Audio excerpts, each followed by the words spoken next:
Discussion on the role of positron emission tomography in cardiology. Positron emission tomography imaging is useful in assessment of myocardial perfusion and viability, atherosclerotic plaque activity, as well as cardiac innervation in heart failure. PET is also useful in prosthetic valve endocarditis, endocarditis associated with cardiac implantable electronic devices, infiltrative cardiomyopathy, aortic stenosis, and cardio-oncology. PET imaging has superior diagnostic accuracy compared to single photon emission computed tomography. It has improved spatial and temporal resolution and can measure regional blood flow and has less radiation.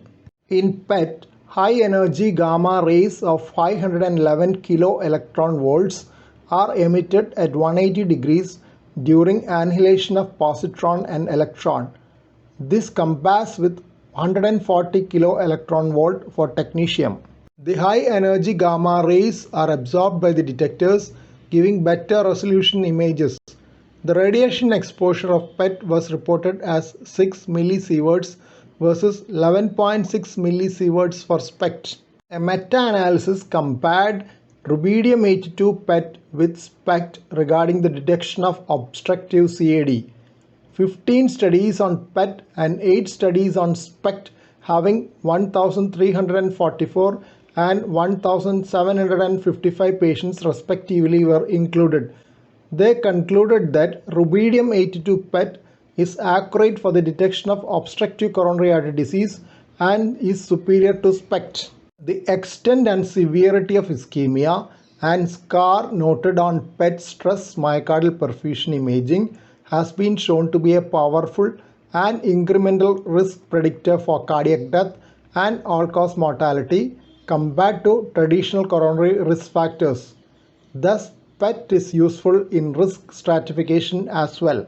Another role of PET is in the identification of hibernating myocardium, which will benefit from revascularization.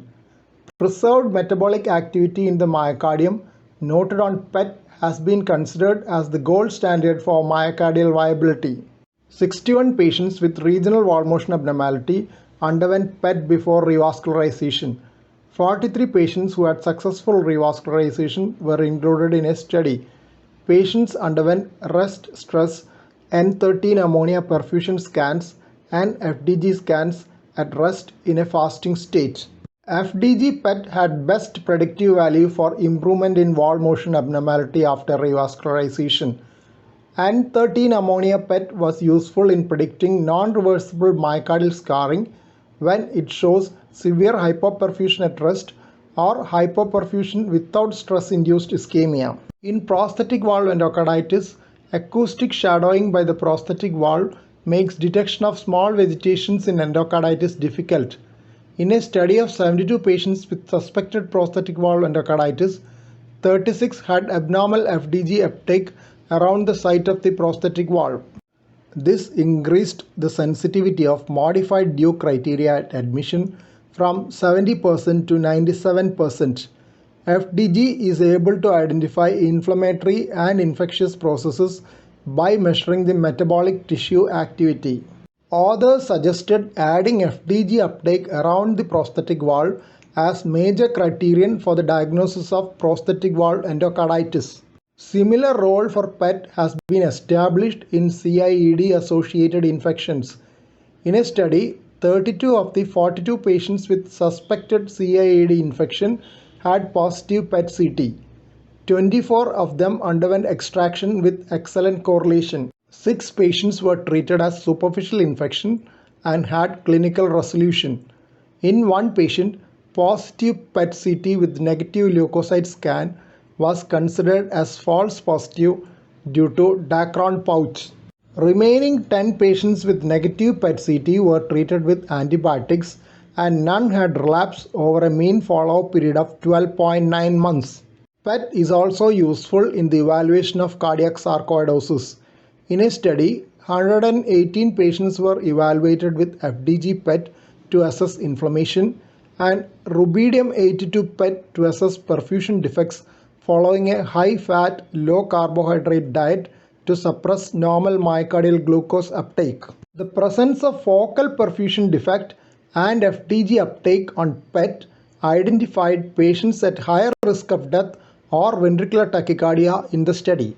Pittsburgh B compound PET in patients with light chain cardiac amyloidosis has shown that it indicates the degree of amyloid deposit and is an independent predictor of clinical outcome.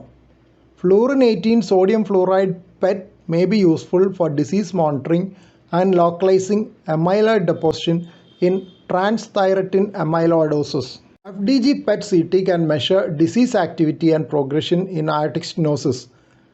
PET can measure valvular calcification and inflammation in aortic stenosis. These are assessed using fluorine 18 sodium fluoride and FDG PET. Correlation with disease severity was strongest for fluorine 18 sodium fluoride PET. PET has application in cardio-oncology as well. Presence of uptake in the right ventricular wall in PET CT after therapy with anthracycline or trastuzumab in breast cancer patients were associated with cardiotoxicity. Thus, oncologic FDG PET CT scans provide information on tumor response and therapy-induced cardiotoxicity.